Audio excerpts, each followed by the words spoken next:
সাইয়ারার মূল কণ্ঠে গান গাওয়ার কথা ছিল অরিজিৎ সিং এর, কিন্তু এই গান গাওয়ার সুযোগ পাননি অরিজিৎ সিং। হ্যাঁ, ঠিকই শুনছেন, এই বিষয়টা একটু অবাক করার মতোই যে অরিজিৎ সিং বিশ্ববিখ্যাত গায়ক, সেই অরিজিৎ সিং এর সুযোগ পেলেন না সাইয়ারা গাইতে। কিন্তু কেন তিনি সুযোগ পেলেন না, এই ব্যাপারে অবশেষে মুখ খুললেন ছবির পরিচালক। জানেন ঠিক কি বললেন তিনি?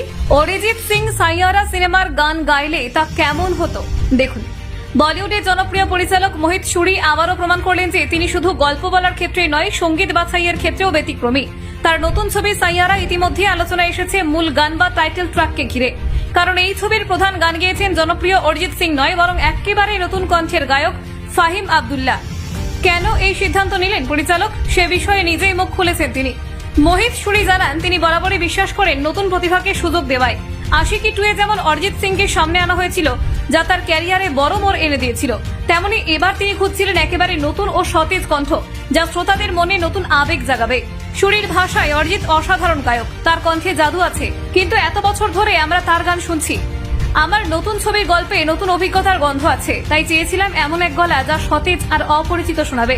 ফাহিম আব্দুল্লাহর কণ্ঠ সেই সতেজতাই এনে দিয়েছে। কাশ্মীরের বাসিন্দা ফাহিম মূলত ফোক ও সোলফুল মিউজিকের অনুরাগী।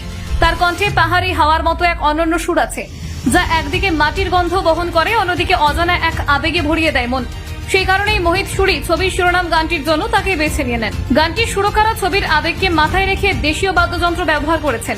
ঢোলক, তবলা, সেতার, বাঁশি এইসবের সঙ্গে মিশেছে আধুনিক গিটারের স্ট্রাম আর হালকা ইলেকট্রিক বেস। ফলে গানটিতে এসেছে এক অনন্য মিশ্রণ, যা একই সঙ্গে ঐতিহ্যবাহী এবং আধুনিক। গানের কথাতেও আছে জীবনের যাত্রা, ভালোবাসা আর বেদনার গল্প। শ্রোতারা শুনলেই অনুভব করবেন পাহাড়ি বাতাস, নীল আকাশ আর শান্ত নদীর মধুর স্মৃতি। শ্রোতাদের প্রতিক্রিয়া গানটি মুক্তির পর থেকে ইতিবাচক। ইউটিউবে অনেক ঘন্টার মধ্যে গানটি কয়েক লক্ষ ভিউ পেয়েছে। কমেন্ট সেকশনে ভক্তরা লিখছেন, ফাহিমের কণ্ঠে অন্যরকম জাদু আছে, এমন কণ্ঠ বলিউডে আগে শোনা যায়নি। এমনকি অনেকে বলেছেন এটাই নতুন প্রজন্মের অরিজিৎ।